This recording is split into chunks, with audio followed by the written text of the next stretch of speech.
So good morning. Ito yung gas hose natin. So kailangan natin gamitan ng tong ating hose clamp, no?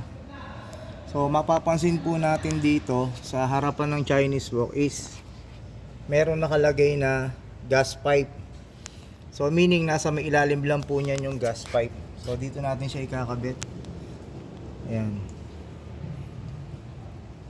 Ito po yung gas inlet, parang kaparehas lang po nung sa gas stove natin, no? So kabit po natin yung gas hose. Ayan.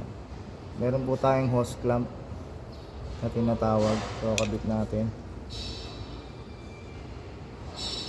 So, basta na ipasok na po natin, higpitan lang natin to.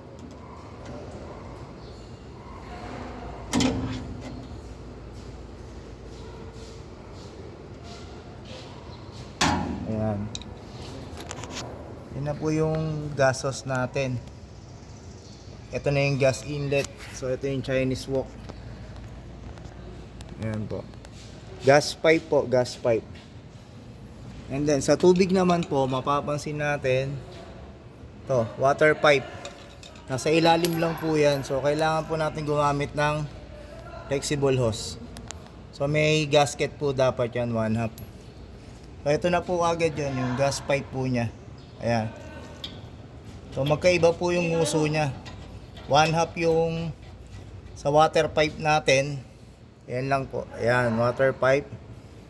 Tapos sa gas pipe, ayan lang po. Maliit. Mas maliit yung sa gas. So yun lang po.